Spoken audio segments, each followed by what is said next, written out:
Hər kəsə salam. Bugünkü dərsimiz artikel dərsidir. Gəlin görək artikel nədir və necə işlənir. Artikel köməkçi nitq hissəsidir və isimlərin qarşısında işlənir və yaxud da ki, sifət sonra ismin qarşısında işlənir. Artikellər iki yerə bölünür. Müəyyənlik artikelları Z və qeyri-müəyyənlik artikeli E və N. Birinci deyək E və N nədir? E həm də N, A və A-nı yazılır. Tələffüzü isə E və N.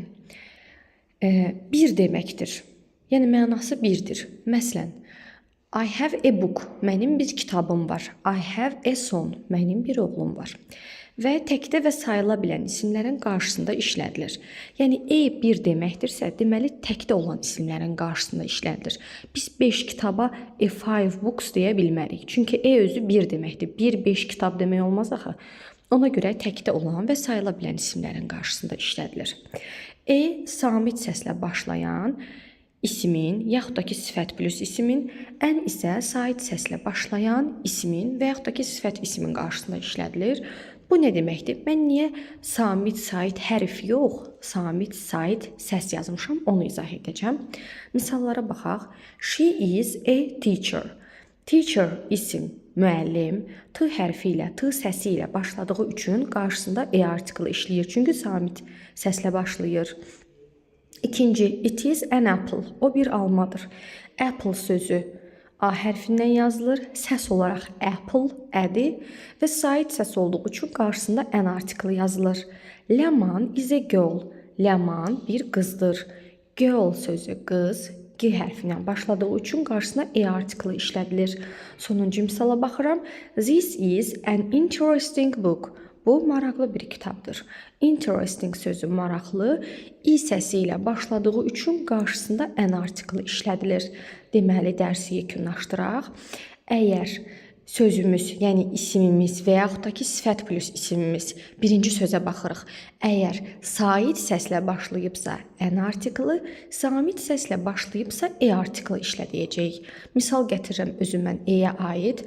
Məsələn, a book, kitab, a notebook, dəftər, a boy, oğlan, a girl, qız, a mazə, ana, a fazə, ata, a backpack, çanta və s. Gördüyümüz kimi bu dediyim sözlərin hamısı samit səslə başladığı üçün biz burada E artikeli işlədirik. İndi N artikelina misal gətirirəm, hansı ki özündən sonra saitlə başlayan, sait səslə başlayan bir söz işlədəcəyəm. Məsələn, an apple, alma, an English language, İngilis dili, an interesting book, maraqlı bir kitab. Interesting sözü maraqlı, book sözü kitab, amma biz birinci sözə baxırıq. Interesting. Interesting I hərfi ilə başladığı üçün, I səsi ilə başladığı üçün N artikeli işlədilir. An elephant, fil. Bu şəkildə. İndi bəzi istisna hallara baxaq. Bu istisna hallar nədir? Gördüyünüz kimi mən qeyd eləmədim ki, E-dən, N-dən sonra samit sait hərf gəlsin.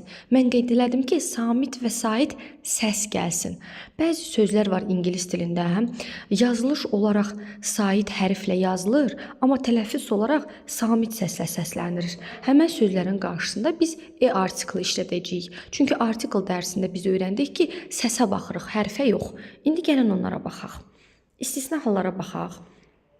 Məsələn, uniform, uniforma sözü. U hərfi ilə başlayır. Fikirləşirik ki, burada an uniform olsun. Amma burada an uniform olmur.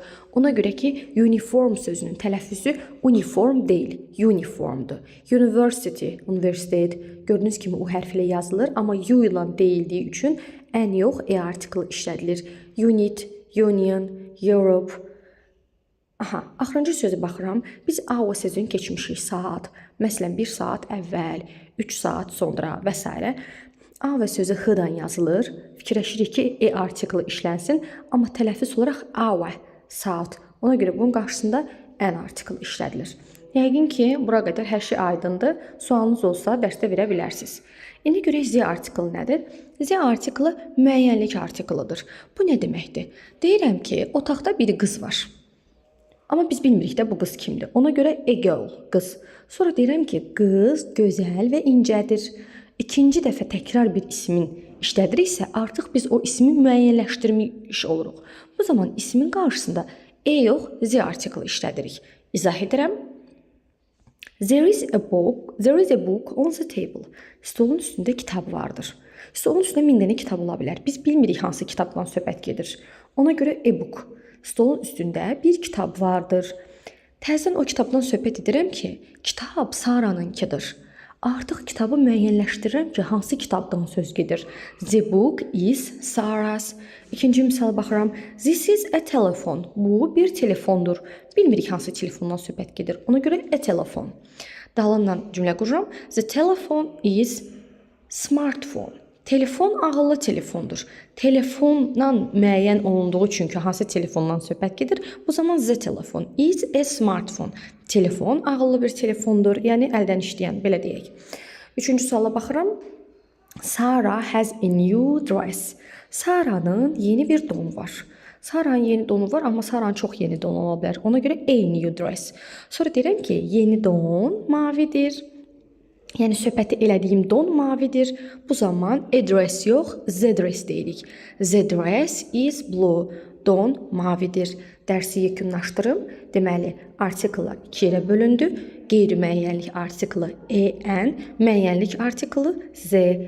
En bir deməkdir. Sait səslə başlayan zaman en, samit səslə başlayan zaman artiklı işlədilir. İstisna halları bilməliyik.